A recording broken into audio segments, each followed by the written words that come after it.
What Islam says about money? Freedom. You're free to choose. The government, and this is very important, the government does not have the authority to say the currency of Pakistan is the gold dinar, even the gold dinar.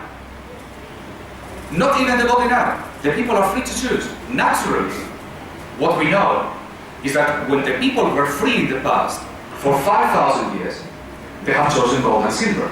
So we imagine that if freedom is restored, they will choose dinar and dirham again. Now, answering your question, how it can be done?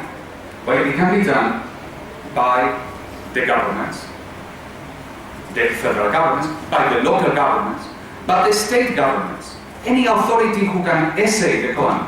Because the job of the government is only essaying, not legal tender, obliging the people. Only what the government does is say, I check the coin, and this is 4.25 grams. That's the weight of 1 dinar. Like 1 kilo of potatoes. I certify this is 1 kilo of potatoes. That's all the government does, is to certify. So any certification authority can mean the gold dinar. So in the absence of the federal government, the regional government, if not, the local government, if you have any, in Sialkut, can mean the gold dinar.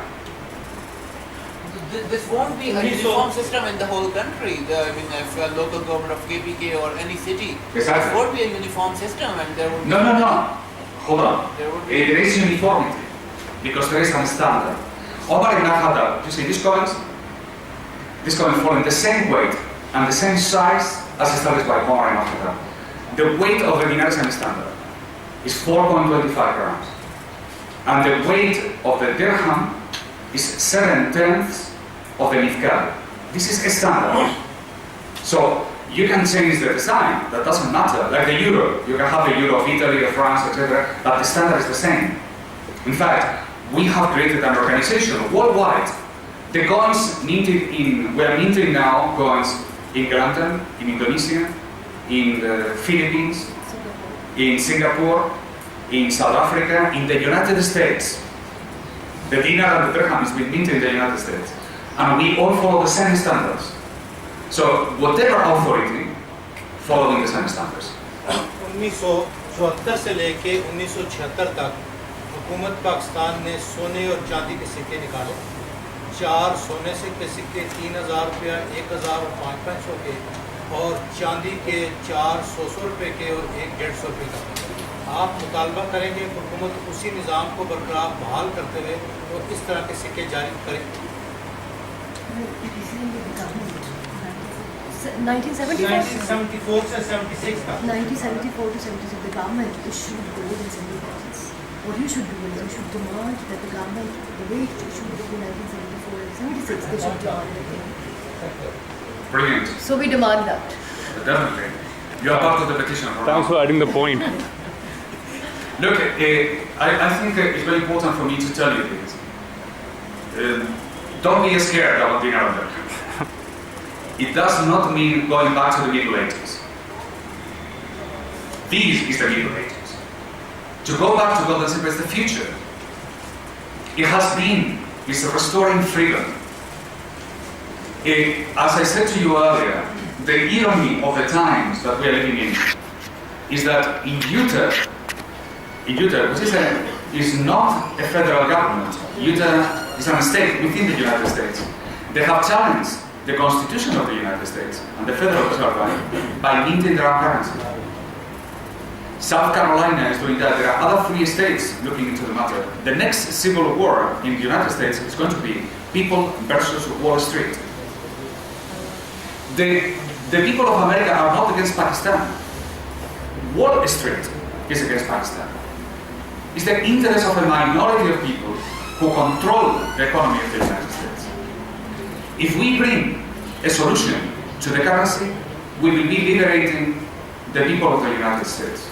I promise to you the introduction of dinar and dirham in Pakistan will be echoed by many people who come to Pakistan from the United States saying, finally, somebody has done it. It's the end of riba. It's the end of the banks. It's the end of IMF. It's the end of a system that is oppressing mankind. and we have the solution. Okay, what is the mechanism of implementing this solution? What is the mechanism of implementing this solution?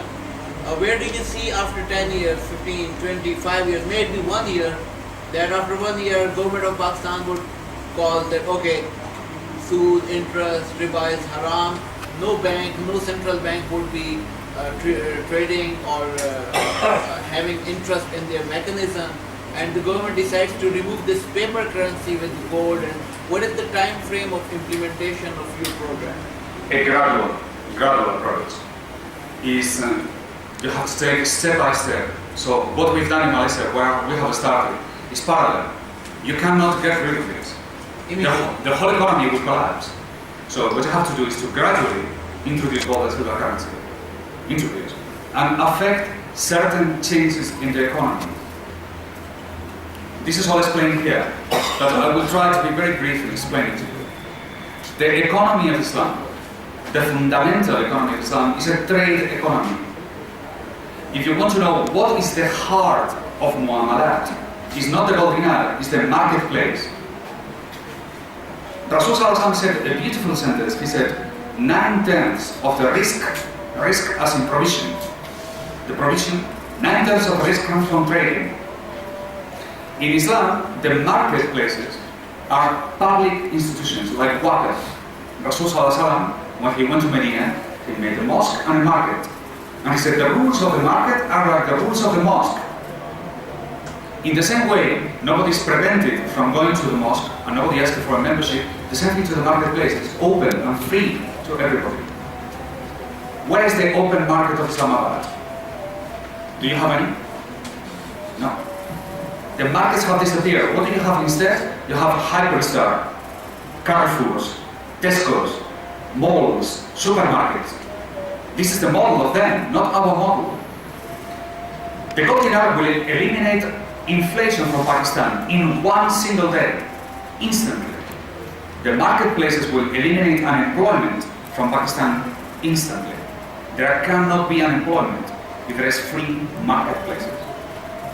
The marketplace must be restored. What is a marketplace? Look at the history of Islam. Go to Istanbul. If you have visited Istanbul, look at the Grand Bazaar. The Grand Bazaar, 40 hectares. I don't know how many canals it is. A hectare. It was a market of 65 roads, and you can Google it out. The open markets disappeared after the fall of Caliphate. After the First World War, the open market disappeared, and now what we have these monopolies of private markets which take up all the money and take it out of our country. It creates retailing becomes in the handful of few families instead of being open up. It creates the haves and have-nots. The marketplace is the great unifier. Now, in what is actually the marketplace, you have to look into what the marketplace have been, the size, the importance, the roads, how it functions, etc., etc. But eliminates unemployment all at once. Now, with the caravans, with the markets come the caravans. You know that in Quran, Allah mentions in Quran caravan. The caravan of summer and the caravan of winter. Where are the caravans? Where is the gold dinar? Where is the silver dirham? Where are the souks? Where are the caravans? Where is our model? It's gone. Caravans is not camels in the desert. What caravan means is open distribution networks. I would rephrase my question. How would you ask government of Pakistan to introduce this system? So, a gradual approach. You have to make other changes into the economy. You have to create a real economy. A speculative economy, which is the money made by the banks and the reality of the banks, is one thing. But the other thing, what you have to create is a real economy with real people, with real commodities in markets. So the introduction of markets will alleviate unemployment. As the people lose jobs in the banking sector, you create new jobs in trading. So that's how you start replacing one thing with the other. Until the government, the people in Pakistan are strong enough to say, that's it, finished. We don't need paper money anymore. There is a number of measures that they have to be taken to place. Thank you very much. Thank you. आपके सवाल का जवाब यह है कि the pressure has to be created by the public, by the people of Pakistan, and that's why we are here. It's your pen. आपके कलम का जिहाद चाहिए इसमें. And from हम media. सबको इकट्ठे होके करना पड़ेगा, वरना हम नहीं कर पाएंगे. पाकिस्तान एक गरीब मुल्क है, ये इतना सोना कहाँ से लाएंगे कि 16 करोड़ आवाम दुनिया में सबसे ज्यादा सोना सब कॉन्टिनेंट की औरतों के पास है. 50,000 का तोला है. Thank you.